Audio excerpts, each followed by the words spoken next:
And welcome to the program. Welcome back, and thank you so much for staying with us. Now let's take a look at what we have on the front page of our local dailies before we get into the people and politics. And just to tell you that my guests are already in studio. We'll get into that discussion shortly. On the front page of the Daily Nation, why Ruto climbed down on new taxes. Why Ruto climbed down on new taxes. A wave of public outcry and mounting pressure from the opposition have and various organizations forced President William Ruto and his Kenya Kwanza administration to cave in on punitive, that is quote-unquote punitive proposals to the finance bill, including the 3% housing levy, but doubling of VAT on petroleum products still remains. Now, a quick one.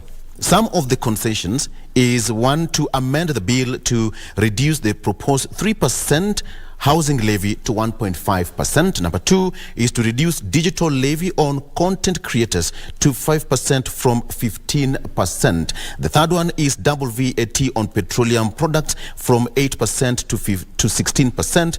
And lastly, increase rental income tax.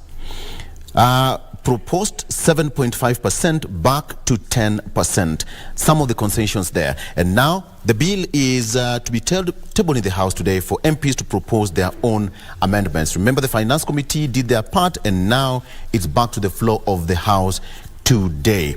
Gachagua versus Mudavadi, battle for supremacy. All right, this is something that surfaced some times back, but the two gentlemen came out and said, there is no war of supremacy between us. Now, Deputy President Rigathi Gachagua's derision of Prime Cabinet Secretary Musalia Mudavadi's foreign trips has lifted the lead on tension between the two, even as Kenya Kwanza leaders from Western came to the Prime Cabinet Secretary's defense.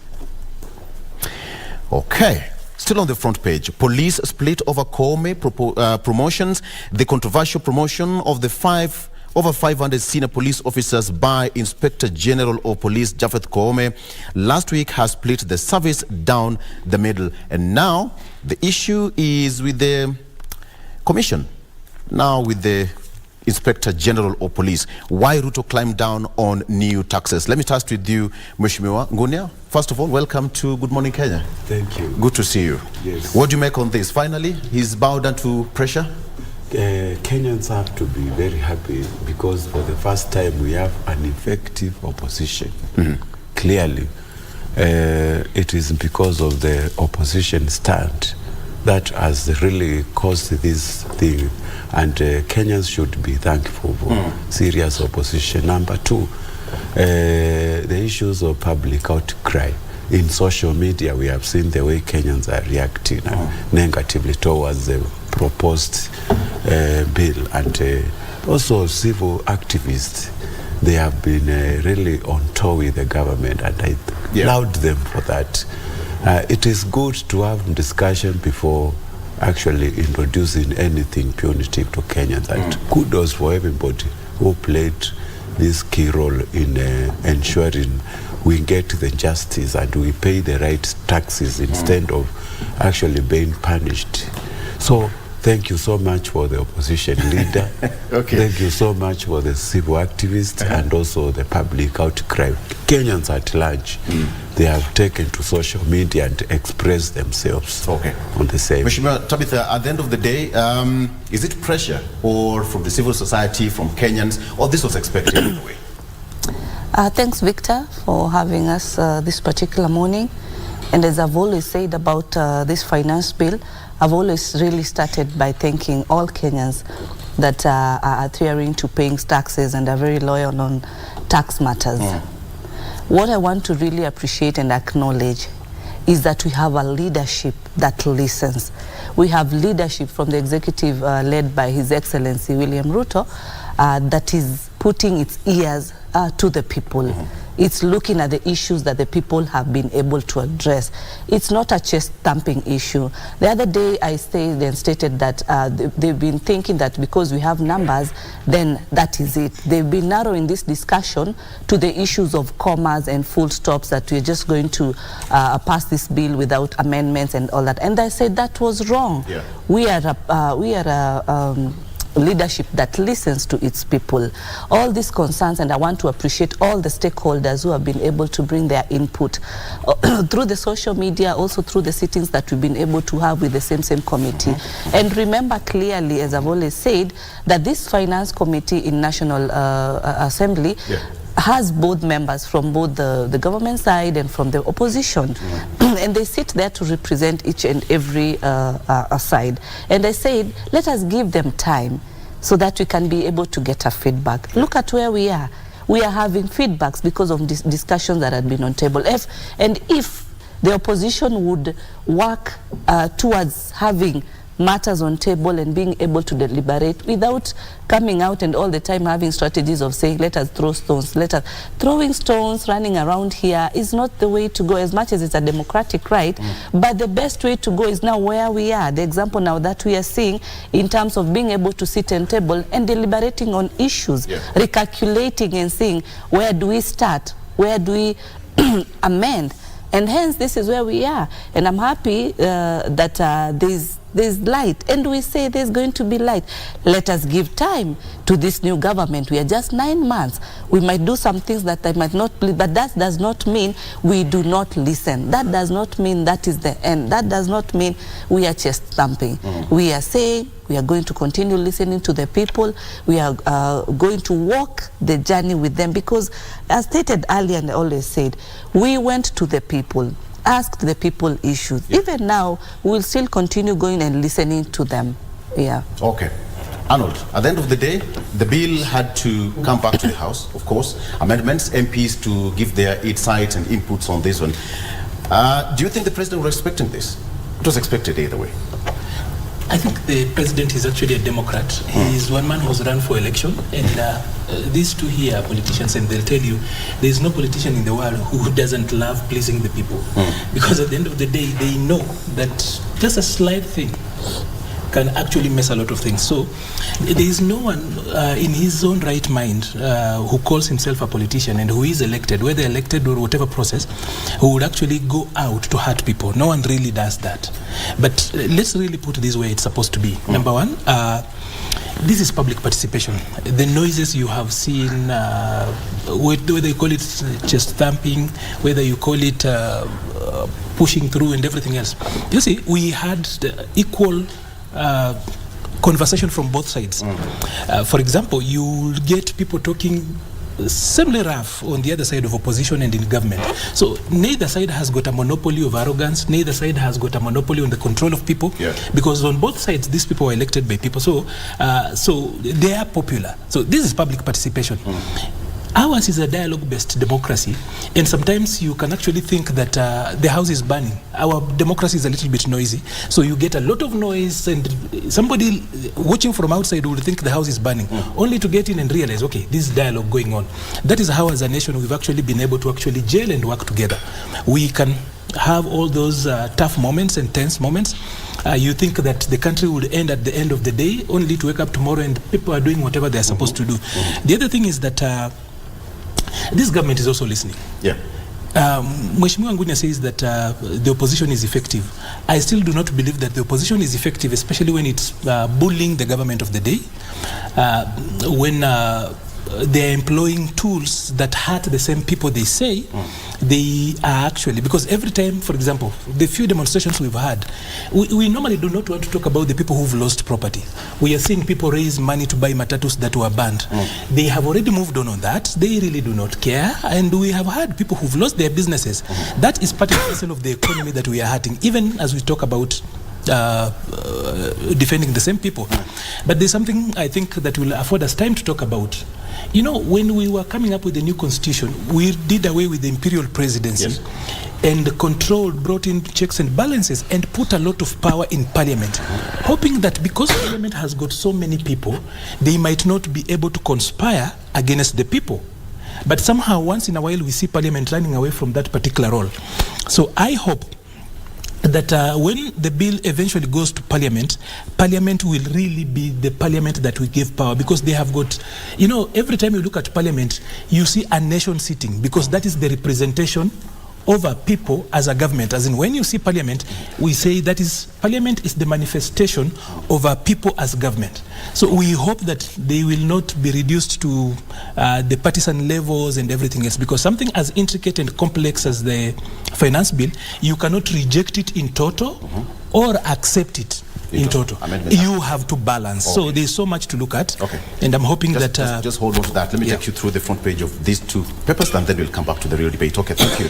All right, on the front page of the Star newspaper, MPs cut Ruto's budget proposals, unions dig in. MPs cut Ruto's budget proposals, unions dig in. Legislators reduce housing levy to 1.5%, delay implementation by 1 year. That is what's on the front page of the Star newspaper. States struggles to remit pensions for civil servants. That is here. Details have now emerged of the struggles of permanent government to remit its share of pension deductions for civil servants, even after reforms to streamline the system. There is a real struggle at that. Now, there is this story that perhaps, Kenyans were, struggling to get into. DJ Brownskin charged with abetting his wife's suicide. DJ Brownskin charged with abetting his wife's suicide. That's on page 3. You can take a look at that. And even as we talk about that, 2 women narrate 7-day ordeal in hands of kidnappers. One of them is daughter of renowned journalist Shiko Meruri. And the 2 ladies, Erica Gashoka, 26-year-old, and her friend Shanice Agose, 27, went missing on June 4th after the abduction in Nairobi's Westlands area. They were traced somewhere in Thika. Now, lawmakers slash Ruto tax proposal as unions demand more. The question is, will it sail through? The amended proposal, that is by Eric Oduor, says that the amended proposal is not acceptable. Saving is not a priority. Nobody should be forced to save. We have consulted our members, and right now they have told us that saving is not their priority. Mheshimiwa Charles, this brings me to the next question of the housing levy. Do Kenyans really want 3%, 1.5%, or nothing? To me, I think this is a very rash decision, and we could have been given time to implement it without necessarily going straight to the taxation issues. And I think it's not properly consulted. Number 2, Kenyans have got houses, and the first priority we have is reducing the cost of living. So I think the bill could have waited a little bit long before implementation. But since the president is insisting we need money for development, I think 1.5% should be acceptable. But still, I feel it is not a priority. Number 2, let me collect Arnold. We cannot actually just negate the role the opposition has played in these matters, and we've seen late the opposition is very clear.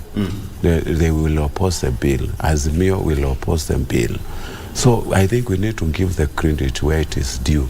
We've seen a lot of pressure from opposition and also the civil activists are coming to the members of Azimio to press on the issues, and I think we have come to an acceptable situation whereby we have also to fund our developments, and we also have to fund development without necessarily borrowing.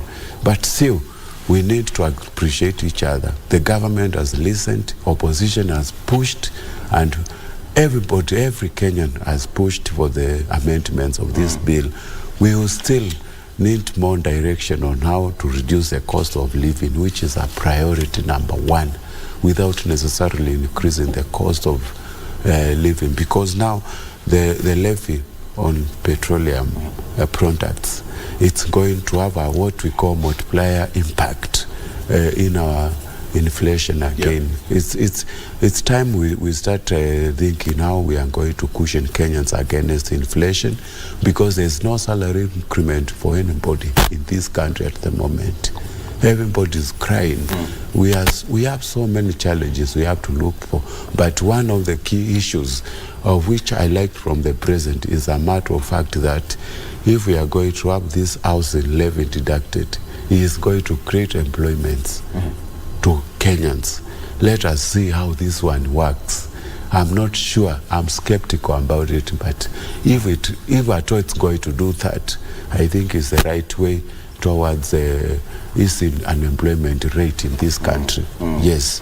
Mr. Tabitha, you know, this proposal was there even in the last regime, and it was thwarted through a court injunction, 1.5%. The reasons why it was thwarted, probably we can say that has never been sorted out, and here the proposal is still at 1.5%.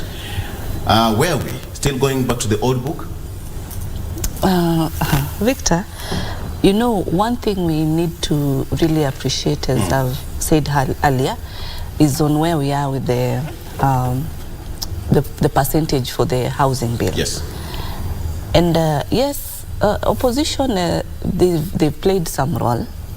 The only good thing they've done this time around, at least they've not put sufurias and gone to start destroying people's property out there. That one I want to really appreciate them. They've at least tried to communicate. Yeah, at some point they started giving ultimatums in terms of, oh, remove this bill within 24 hours. Oh, we are giving you up to Monday. And then you just wonder, is that how we want to do things in this country? You know, and now I even wonder now what else they want to now bring and shut on table, where because we kept on telling them, you know what you're supposed to do, as much as we appreciate you're supposed to oversee, just come to, come on table and give us your input in terms of the different strategies that we feel. Alternatives. Alternatives that are going, so that if they are not implemented, then we say, then, we are just thumping, you know. But now, I even don't know what they are going to be, you know, bringing aboard, unless the old ways of doing things. And Kenya is beyond that. We don't have the energy to keep on running about without, you know, the solutions. What we have on table is, what we have is time to sit down and see, then how do we adjust, how do we go about it? I acknowledge times are hard. I acknowledge, because even as we've said, 9 months, 8 months down the line when we came, we found, you know, an empty coffers, but we've been trying to try and tell Kenyans the truth. Kenyans have come out, have requested that, why don't we adjust this? You know, also further to that, apart from the 1.5 reduction from 3%, there's also the elimination from the employer in also remitting the other contribution on their part. This is just left to the employee. Then there's the question of, do I need a house? I have a home. But I've spoken and clearly tried to guide in terms of, it's not just having a structure in terms of a house. There are different options, over 5, in terms of transferring this money for your own personal use, transferring to a relative or your dependents. There is also to the pension fund if you have, or even combining efforts and buying a home. In our manifesto, the housing issue was one of the key issues, or most of these things that we put there is because we want to deliver in terms of what we promised. And we cannot do that without expanding our revenue base. The only way is to ensure we try and increase it by increasing taxes here and there. During any bill participation, during any bill, there is what we call public participation. Is it a process that we skipped? No. We accommodated everybody. We received inputs, okay? Our teams, our committee has been able to sit down and be able to note some of these inputs. And that is where today, this morning, we are able to discuss some of these adjustments. Further to that, are we going to create jobs, as my colleague has mentioned? I appreciate that at least is able to really note, as an opposition, at least is able to note positivity, but you know also is very young, so he deals with youth and is able to understand my question the is useful things. The aspect of creating more job opportunities, was this a sweet carrot dangled to Kenyans to accept it pretty fast and say, you know what, because when you talk of job opportunities and employment, then somebody will run to it. Before actually you move, yes, I think we need to, I always reiterate again, we need to give credit where it is due. Okay. The leader of opposition came up clearly and said we need to reduce wastage in this country. Okay. We need to... I'm told we need to take a break. Yes. I'm told to take a break. When we come back, I'm just going to start with you. Yes. All right, let's take a break. And we come back, still going to circle back and take you through the front page of the Standard, then straight dive into the discussion. Started to get more interesting shortly after this.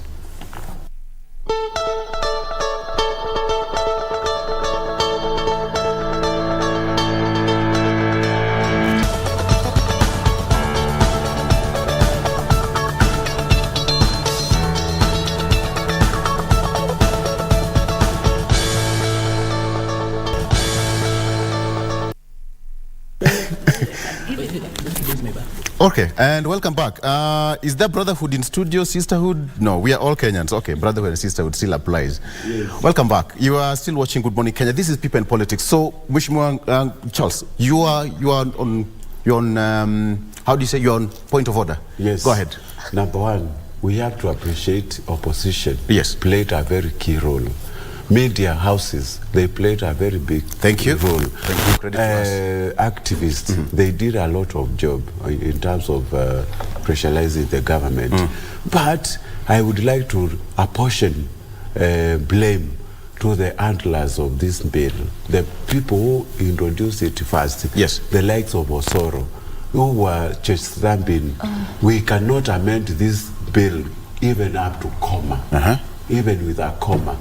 So I think it is high time, when we are handling the public issues, we do away with the roadside declarations and tackle the issues the way they are. And it is high time we also learn to start listening to Kenyans. We are representing Kenyans. But everything Kenyans, they say, we have to accept it. But Victor, give me back my time. I would like this, my friend Arnold here cannot Victor, just come and clearly. I was supposed to actually pick up after Mheshimiwa. Exactly, you are still going back to opposition, Victor. Be fair. It's important to actually just say this, that number one, this is what I said, that, you know, how you do something is also as important as to what you do. The what is also, as in the how is also as important as the what. So it is okay, the opposition has actually been doing a little bit of oversight and taking its role. But you see, oversight cannot be banditry. Because what we have seen is actually, there's a lot of political banditry. So whereas they have done a little bit of good work, I think Arnold is irrelevant. So let me just execute that particular point. Because there is what the opposition is supposed to do, right? Yes. There is what parliament is supposed to do. You know, the level of dishonesty when it comes to reducing the entire finance bill to an Osoro declaration and a Cherargei tweet, that is not being very honest, because a budget has got about 5 stages. Number one, the formulation, that is both by the executive, the National Treasury, and also the budgetary office, the Parliamentary Budget Office has got a role in that. But this particular document has been in Parliament much more before it came out here. So these guys are actually insiders. They've been part and parcel of this particular process. So there was the formulation bit of it. Now what we are talking about and what we are haggling is now the approval level that is now in Parliament with public participation. Then there's going to be the execution. Then there will be the oversight bit of it. So the 4 parts of it: formulation, approval, execution, and then I don't want to go to the traditional budget making cycle. So be that as it may. But let's look at this. You know, Victor, it's also not honest to say that we have been very fair to this particular bill. We have not been fair. As a nation, as a people, he's spoken about the media having played a role. But let me challenge you. Number one, the finance bill has suffered what as Kenya Kwanza has been suffering. A very hostile media space that we can't run away from. The media space has been very hostile to Kenya Kwanza, and it has also been the same has been extended to the finance bill. I will qualify that later on.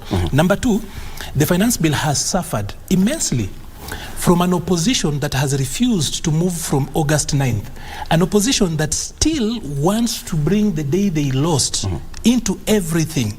So they will be questioning legitimacy, they will be talking about servers, they will be talking about 2,000 hackers, they will be talking about Jose Ranmago in Masai Mara or elsewhere. And then number 3, of course, the government itself, that one we can't run away from, that the government itself has not mainstreamed or streamlined its own public communication.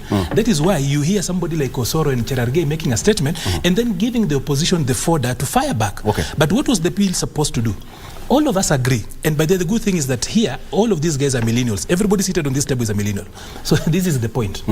That this particular bill is supposed to help us or aid us into economic recovery. Everybody agrees that times are bad. We know there was COVID, then there was mismanagement in the previous administration, so we are not doing well. So economic recovery. Number 2, this is supposed to actually do, and that is why I was talking about we being millennials, ensuring that there is also generational equity, especially in how we go about taking national debt. This thing has reduced the fiscal deficit from almost $1 trillion, 900 billion plus, to just slightly over 400 billion, because you cannot have such a huge fiscal deficit and still talk about being fair. That is where we are today. And then finally, this particular administration made promises, the plan. So if this particular finance bill cannot address that, the opposition will actually clutch on that and say, back to ride on. Then let me just get, can I just one point, just for a minute, kindly. For housing, it's about 3 things. The housing reduced completely is, I don't want to get into those technical things. Housing is about eventually in the mid-term and long-term to reduce the cost of rent. Because there will be available decent housing. Of course, the technicalities when you come to Number housing. 2, yes, we will actually play out that. Number 2, it's about reducing the cost of mortgage. Right. And fixing the housing sector in this house. You know, you cannot have a country of 55 million people having only 25,000 serviceable mortgages. And lastly, on the housing thing, is that we are looking at creating at least 1 million jobs. Even in the short term, let's talk about 7 years, 1 million jobs in one sector. However difficult that is, and we should not actually make a like for what is not like. You know, when you talk about the 14 million houses that we have in this country, and then you say that 300,000 might not be so much. 14 million houses that have been built over 60 years. Hold on to that.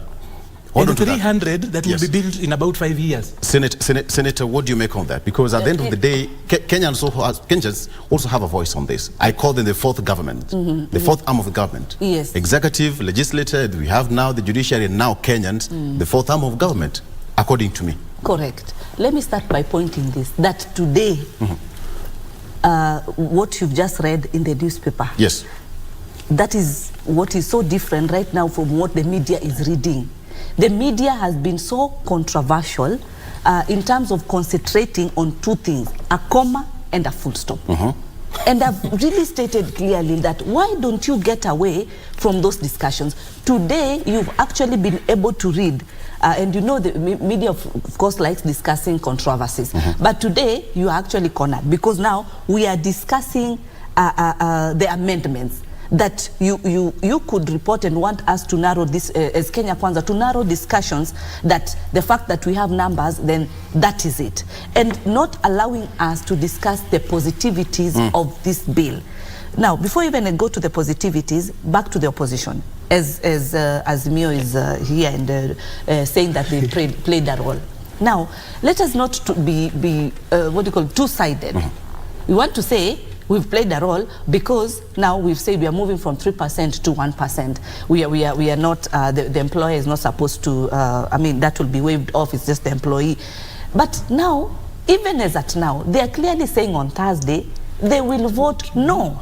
If they are true to their word, if they feel they've had an impact in terms of having a voice and adjusting this, they should be on the front line and appreciating themselves by saying, yes, we've played a role. At least now, this has been, there are going to be amendments. They should be rejoicing. But now they're still saying we want to shut. Why? This is because, let me finish my big brother. This is because they want to be relevant in terms of showing their people, we are here, we are still fighting for you, we are walking, we are moving together. Just the face of it. But in reality, it's like it's more of then where are they benefiting as individuals. Then I think that at that point is when they are going to accept and say, yes, now we are going to vote yes. But even as we speak right now, they're still going to vote no. At the same time, look at the stakeholders. They came on board, and they were clearly indicating the opposition. Even the media, they were saying, oh, 95% of the public participants have come and really rejected, but a few clauses here and there, here and there, here and there, here and there.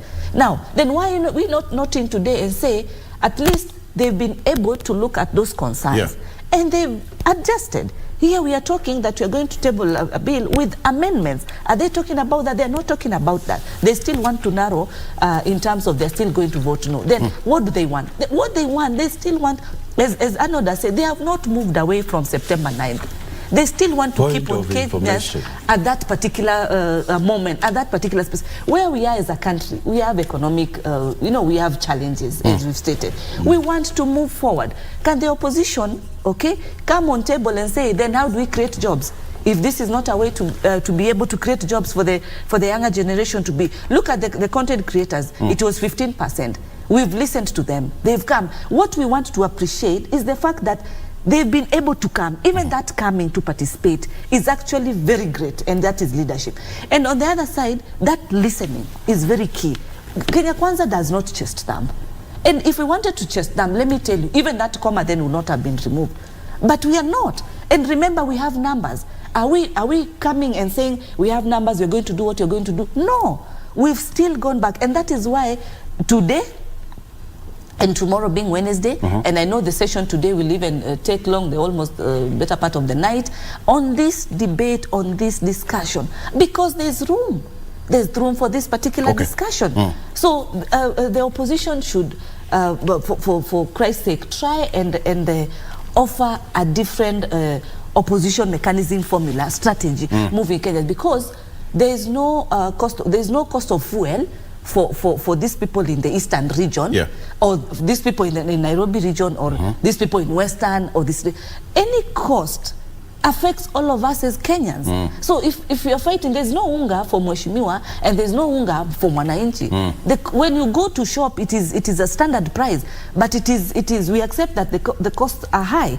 But how are we going to mitigate this? How are we going to reduce this? These are the strategies that we are putting in place. All right. But all the time they want to come. No, my question is, as I finish on that particular point, then I want to sit back and ask myself, then what is the opposition now going to come with? What are they going now to bring on table? What do you want to again bring on table? That's the question to you, Mheshimiwa. You're now your point of order. Point of information number one. Demonstrations was not about the finance bill. And since even introduction of finance bill started, Azimio has not taken to demonstration. So point of information on that. Fair enough. Point of information again. Number two, my sister here, we've not taken any stand and said we're voting no after amendments. I think Azimio has not issued any press statement. We are yet to get direction. But personally, as a Kenyan, I will not vote on direction given by my coalition or my party. I will read through the bill again and see whether it is good or bad to Kenyans. Then I'll make an informed decision. So based on that, I just wanted to clarify on the same. Number three, I have already given credit to government for coming down, for listening to Kenyans. I've given big credit to opposition because of pressing the issues. And I've given credit to every Kenyan who has participated on this, even in social media. So I think we are reaching to an amicable solution now on how to handle our debts. But still, there is question, do we have priorities right? Our priorities. According to you, what are the priorities? Our priority. We are in this particular position to give solutions even to the Kenya Kwanza government. Now, yes. It is paying debts. Yes. Paying debts is priority number one. How will they pay that debt and yet don't have money? The government doesn't have money. I wish this 1.5% we are contributing, we are being told is going to pay debts. Okay. We are borrowed instead of doing the housing first. I wish this 1.5% it's going to cushion us from inflation, subsidizing what we call the products which Kenyans have been really expressing, the issues of pricing. And we defer the issue of housing. I'm not opposing the issue of housing in future. In future, we can still have this plan, and I really like it. Even that's why even the previous administration tried to introduce it, but it was thwarted by the judiciary. Actually, housing is a very key issue, but how are we going to benefit? The question is, how are we going to manage these funds? We'll see the rich people will be owning these houses through the back doors. Instead of the poor Kenyans, we are supporting, we are helping. So these are some of the issues I want us to address before actually we can pass this bill. But anyway, so far, so good, we are moving to the right direction. So far, so good. So far, so good, we're moving in the right direction. And you know, he's given alternatives. Yes, he his has. priority. I just wanted to respond to the housing issue. Yes. Probably in ways we don't want to look at it. First of all, yes, we don't, as a people, we don't want to look at the housing problem. And I'll use Nairobi, for example. 60% of Nairobians, out of 10 Nairobians, 6 of them live in only 5% of the Nairobi landmass.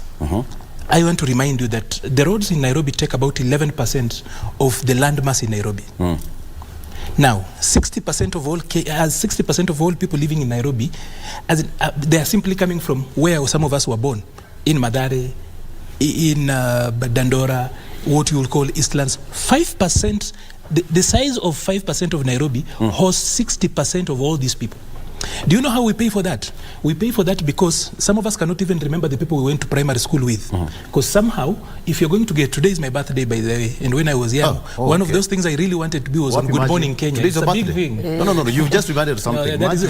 You are corrupting that. So I just needed to say this, that we pay in it that the dignity of life in those particular places, the quality of life in those places sometimes doesn't ensure that a lot of them make it to the age 40. A lot of those people are sick. So we are paying through that, we are paying for that through other ways. Number one, on security, on health, and so many other issues. But then Article 43 of the Constitution that we voted for, 67% of us turned out and voted for that Constitution, gives us what I call the social and economic rights. What for me is the third and final liberation. That is where we need to go. The first liberation was to do away with the white man. The second liberation was about governance, and it's embodied in the Constitution 2010. The third, and in my opinion, final liberation is socioeconomic empowerment, because being in a free country, having a robust constitution like ours doesn't make sense if it does not translate to the quality of life, education, water, housing, social security, and such like things. So the issue of housing is a big problem. Even if you were to look at it from the Maslow, let's talk about it, the theory of human needs. Still, food, clothing, and housing are important. So we can talk about those good houses elsewhere. But the truth is that, Victor, there is not going to be a day when we will solve that. Why I am actually talking about that is because, do you know that Nairobi was designed for 500,000 people? Because of that kind of thinking, it's not important to plan now. Some of these things, so development has gone ahead of planning, and now you struggle with the regularization. You go to a place like Syokimau, for example, it's already built up, it's 60% built up, there is no sewerage. We are talking about pipeline, for example. A place of 500,000 people now, that entire, from Mukuru all the way to Kwaruben on the other side, Kware to Kwaruben. We are now heading to about 500,000.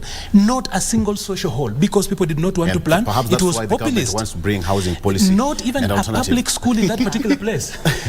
I'm just telling you, no sewerage, no social hall, no playing field, nothing. We are bunching our people in very bad places because of populist policies like this, that we are not always ready. Today, we have got barracks in town, and that will follow in our generation. Garrisons were supposed to be on the edge of the city, so that the old Greek thinking was that a garrison would be on the edge of the city, so that if there is an attack from outside, it repels it. But if there is an insurrection from within, it contains it so that it doesn't spill to the rest of the country. Let me ask Senator, just hold that, because there's a point you've raised, I don't want to lose it.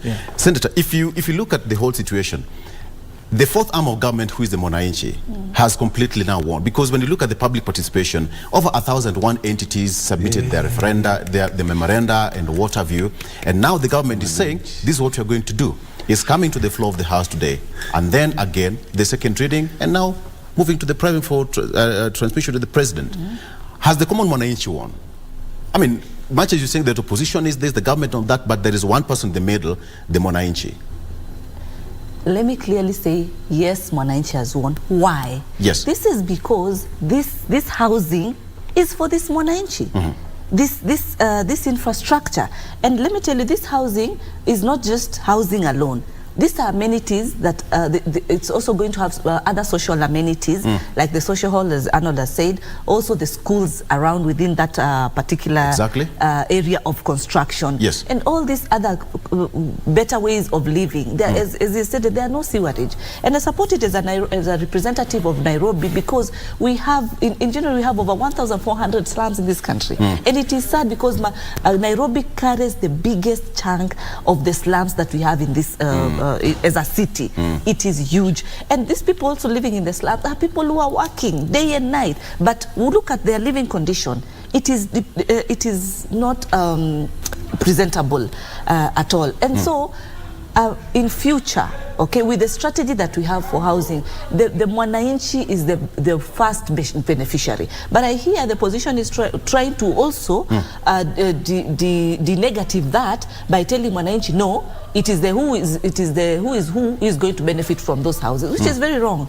It is the focus is Mwananchi, and the plan is actually to do 25-story flat building, ranging from a 1-bedroom, 2-bedroom, a studio, depending on the capacity of being able to afford of an individual, so that everybody can be able to acquire what they can be able to sustain moving forward. Because we are waiting for today we are waiting for the report to be tabled in the House today. Yes. But from what we hear along the corridors, what do you make of this finance bill? Is it Mwananchi oriented? Is it because the government wants some money to, to keep the government moving? How do you see it? You see, for us, for the government to be able to sustain, yes, the first priority is debt repayment, but be able to sustain all the other amenities is to be able to increase the tax base so that Mwananchi can be able to benefit. I've said earlier that it is also the high time for Mwananchi to be able to see the value of the tax that they pay. There have been complaints that we pay tax and we are not being able to get the services the government is supposed to offer. The governor said what we collect is not enough. So by increasing it, then it will be able to have a win-win. The government will be able to offer services as required at that particular level. So at the end of the day, it is a win. Okay. It is too early to conclude who has won this, because it will also depend on how we are going to use these funds.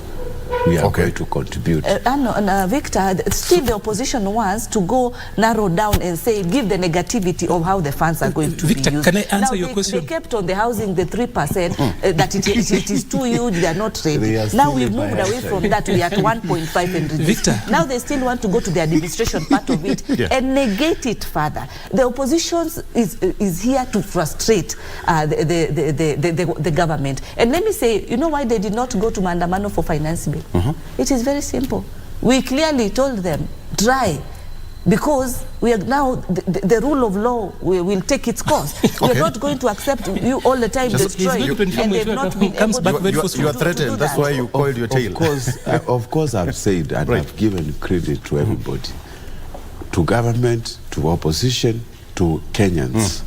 And I have to say again, there's a role of oversight now, coming from both quarters of the House, that is Kenya Kwanza and also Azimio.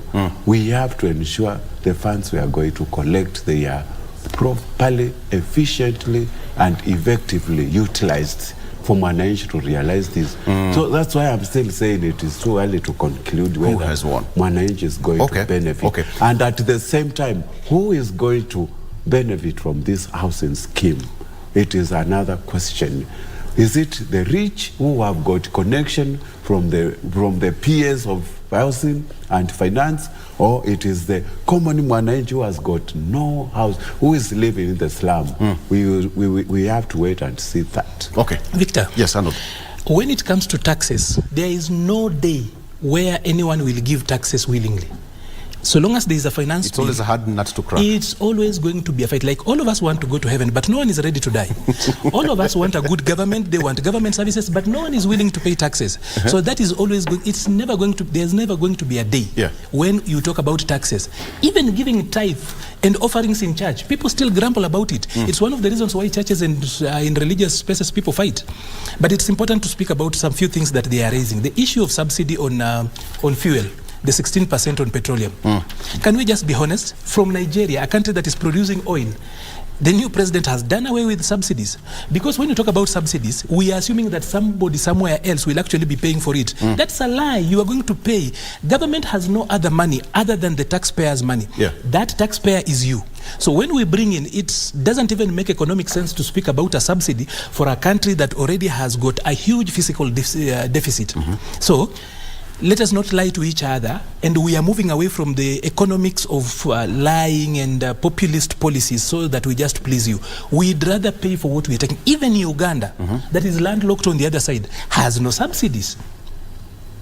We just need to actually be fair to ourselves, because, and these are members of parliament, they'll tell you that the subsidies that we were being sweetened with, those guys weren't even paying for them. It's now in this particular finance bill as a pending bill. So why should we be lying to you that we are going to bring in a subsidy, we don't pay for it, and we are paying for, as in, we are going to pay for it, that 8% that we are being told is being increased so that it's 16, government has to go and borrow as a deficit, and do you know at what rate they are borrowing? Much higher. So that then, that 8%, when we pay back the money they have picked, it's much more than if we would just have paid Kenya should just brace themselves for some tough times currently. Because a good citizen has got three characteristics. That will be my parting shot. A good citizen is either in school or at work. In school, building capacity; at work, building the nation. Number two, a good citizen pays taxes. And number three, a good citizen does community service. So if you want to consider yourself good, you must be doing either of those. I'm glad all of us are good citizens. Yes, Mheshimiwa. A long time ago, MPs weren't good citizens. They used to refuse to pay taxes. We are all good citizens. Mheshimiwa Tabitha. Nowadays they pay though. Yes. So looking at also the other things that we've not been able to mention because of, I think, time. I've always said that we have exemptions in this bill for different raw materials, like the fertilizer raw material, pharmaceutical product, there's exemption. There's also exemption for the pesticide control. These are things more on the agricultural sector, because I've always said that an area that we need to also improve is the agricultural sector. And also looking at the land issue, back to the housing factor, the land issue. We want the housing factor is within the urban area. We don't want to start going to utilize the agricultural land within the county or the rural areas. Those are areas that agriculture needs to be improved. There's also subsidy for the fertilizer, so that there's a lowered price, and many other factors within the agricultural sector. So moving forward, and us adopting to this bill, it's going to quite sort a number of issues. Yes, I agree and accept that it's going to be tough, but like any management, like any leadership, changes always have resistance. But with time, you know, they are adapted, and then we embrace. When Kibaki was bringing a free primary education, there was resistance. Yeah, nobody actually embraced it at first. And there were issues here and there, but look at where we are. We've moved, we've made steps, we've made strides with that. At the same time, as Malipa had mentioned, in terms of the fuel subsidy that was there, he's saying, us as members of parliament, we have it as a pending bill. But further to that, okay, we need to acknowledge and say the handshake government is the one that brought us to this mess of this so-called fuel subsidies, you know, and they should be, I mean, the last people to be able to go, because the issue that we prioritize as debt repayment, they have made us now be able to bring ourselves to this particular point. Yet they've been there doing that. They've never been able to say, I mean, even the unga, you saw that we still have pending bills for unga subsidy that was quote unquote in place when they put they said during elections for political purposes, unga is 100. You and me know very well, we went and we were told you can only pick one unga, and at some point there was no unga. But further to that, on the unga, it's good I've just mentioned, I've said it is the high time Kenyans, we also move away from one commodity of a staple food called ugali. And diversify. And diversify to different agricultural products that will also add economic value to our country, increase different cash crops in this country. We can not only be talking of one staple food called unga, and that is it, and we want to stop there. It is the high time we diversify. It is also the high time, as matters of fuel are being discussed, that we also start embracing what the president has said in terms of having, chargeable motorbikes. You know, we need to move away from that and accept that we can be able to have, because looking at the motorbike sector, I mean, it is a very big industry.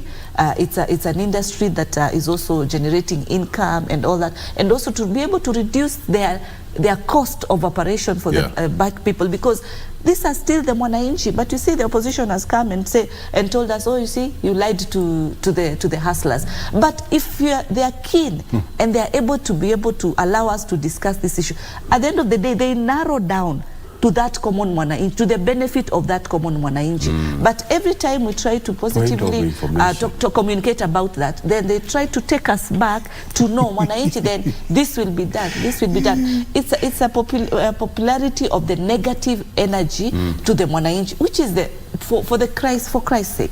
This is our country. This is our beautiful country. The opposition, for Christ's sake, for once, try and let us talk to Kenyans in the right way. But I still want to appreciate Mheshimiwa here. He has said that he's going to look at the bill. He's going to vote consciously, not being directed and being given commands like, this is what you're supposed to do. Even us, some of us in Kenya Kwanza, were able to speak out and say there are some areas that are not really so good. Let us communicate. Why? Because we said that because we knew that we have an executive that listens. We have leaders that are able to listen. We can be able to sit on table, you know. So anyway, on that part for him, in terms of to make his own decision for the people of Mwingi, it is great. And I think, as I said, he's still a young leader. And if other leaders would be able to reason with him in their position and be able to not allow that Baba is the one reading this bill, but they are able to have their input, it will be much fair. We'll get the records on how he voted the floor of the House. I would like to appreciate Arnold for accepting the fact that there was first liberation of 2010 Constitution, which was keenly geared by President Kibaki and Raila, Kalonzo, and Gilo. We can't take away that from him. There is something Raila has done for this country. No, Raila has done so much for this country. We can't Number deny two, that. I would like to correct my sister here. It is not opposition which is telling hustlers that they have really suffered under this regime. It is hustlers themselves expressing, and even every Kenyan is feeling there is difficult time at the moment. What we want to do and look in the way forward is, how are we going to fix the issues of high cost of living? How are we going to fix the issues of debt levels we are experiencing? Then my question goes to, she has blamed handshake. Who was the president? Who was in presidency between 2013 to 2022? The chairman of It is two people. Constitutionally, we gave the powers. President Uhuru Muigai Kenyatta and Vice President, our Deputy President, William Samoei Ruto. So let us stop apportioning blame on handshake. Kenyans know our Deputy President was William Samoei Ruto. Our President was Uhuru Muigai Kenyatta. So these issues of handshake should never arise in anywhere. Up to 2022. That is de jure. But de facto, Raila was a co-president. As in, there is what is in law. Like today, he's a member of parliament, right? Yes. He has Do got a we have CDF. that in the Constitution? He has got. That's why I spoke Do about we have that de in the jure and de Constitution? facto. Yes. I'll tell you, when you ask him if he has got any role in the CDF, he will tell you no. Because in law, he's only a patron. Exactly. But we know that in the same law, if a member of parliament, God forbid, dies, we come up with a new CDF committee. If he doesn't have a role, if he has, and if you go to his CDF, you will find the people he has okayed to be there. So in law, he has no effect. He has no control of CDF. That is how we have beaten out the many rulings around CDF. But in fact, that's why I said, so de jure, he doesn't control CDF. De facto, you cannot be in his CDF if you are not his person. Exactly. So that is what happened during the handshake. That in law, William Ruto was a deputy president. But in real essence, he was a man going around mpaka anaitwa tangatanga na kusukumwa huko kwingine. He was suffering. And I want you to do this. I want to treat that as your closing remark. That's your closing, closing remark. Mheshimiwa Tabitha, in 5 seconds, we're running out of time. And that is why I really appreciate William Ruto. I've been humiliated, you know, for that particular period. And he still was sober, he was just calm. He just waited. And up to now, he's the president. And even some of the people, let me tell you, some of the people even who humiliated him, who are still in that state house, he accepted to still work with them, even in this particular regime. He's still in the same. He's human. He's very considerate, no, he's mature as a leader. And he's very mature as a leader. Your closing and the remark. good thing, Ruto has had experience all this time, and this is the president who's going to give us change. Your closing remark. I can only say embrace yourself for tough times, because taxations have not gone up. And this bill is going to go through in Parliament. Yes, definitely. You have to embrace it, because numbers don't lie. Me, I talk facts. Whether you vote yes or no, I know yes will carry the day because of let's wait and see how it will go. Strength. By the way, before we finish, happy birthday, Arnold. Yeah. Just tell us, how old are you today? I am old enough to start eating vegetables in the morning without being asked. All right. Thank you so much, Arnold Baliba. Happy birthday, and thank you so much for coming to the show. Tabitha Mutinda, nominated senator, represent Nairobi vizuri sana. We are your people. And Charles Ngusia, thank you so much. Mwingi West watching. He's a gentleman. Thank you so much, lady and gentlemen, for coming to the show. Let's right now cross over to Zinga. We are still going to have this discussion ongoing. The issue today is about taxes and the bill, which is going to be tabled before the House this afternoon. My name is Victor Law on behalf of these amazing people here on set. Thank you so much for watching. Good morning. Bye-bye.